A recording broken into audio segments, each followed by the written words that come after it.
लाहौर में स्कूल की इमारत गिरने के अफसोसनाक वाक़े के बाद पंजाब हुकूमत ने निजी तालीमी इदारों के खिलाफ क्रैकडाउन तेज कर दिया है। सूबाई वज़ीर तालीम राना सिकंदर हयात ने वाज़ेह किया है कि फ़िटनेस सर्टिफिकेट के बगैर किसी स्कूल या अकेडमी को तदरीसी सरगर्मियों की इजाज़त नहीं दी जाएगी।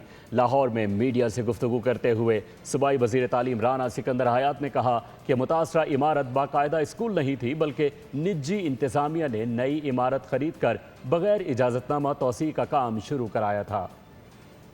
ये मैं आप करता हूँ, ये गली के अंदर हमारा सरकारी स्कूल है। अल्हम्दुलिल्लाह 2500 स्ट्रेंथ है और टॉप की क्वालिटी एजुकेशन दी जा रही है। हावर आपके एक पॉइंट में वजन है कि अगर हम अकेडमीज़ पे सख्ती करें तो फिर बच्चों की तालीम मुतासर होती है, बट उनकी ज़िंदगी से ज़्यादा इंपॉर्टेंट है। देखें, वो ज़रूर कंटिन्यू करें, हम बिल्कुल उन्हें हिंड्रेंस नहीं क्रिएट करना चाहते, बट कम अज़ कम एक बिल्डिंग सर्टिफिकेट ले लें, इंजीनियरिंग कंसल्टेंसी से सर्टिफिकेट ले लें। अगर किसी ने एक्सटेंशन करनी है तो सारे टाउन के एम्प्लॉयज़, सारे डिपार्टमेंट्स यहाँ पे उनसे कंसल्ट करके, उनसे मैप अप्रूव करा के फिर सर्विसेज लें। आखिरी बात के जो गाँव के अंदर या रूरल एरियाज़ के अंदर या ऐसी गुंजान आबादियों में उनके मिस्त्री हैं या मजदूर हैं जिन्हें सादा अल्फाज में कहा जाता है, उसका भी कोई डिज़ाइन अप्रूव करा लें। अगर 14 दिन का लेंटर 5 दिन में वो खोलेंगे तो फिर एक्शन तो लेना पड़ेगा। ये एक फैक्ट है कि हज़ारों ऐसे बच्चे और बच्चियां, जिस तरह मेरे भाई ने ये सवाल किया, रूरल एरियाज़ के अंदर अपने घरों में वॉलंटरीली पढ़ाती हैं, फीस भी नहीं लेती। हाउ एवर हमें उनके फिटनेस सर्टिफिकेट्स हम लेने पड़ेंगे। इस वजह से आज शायद ह्यू एंड क्राई आप सुने,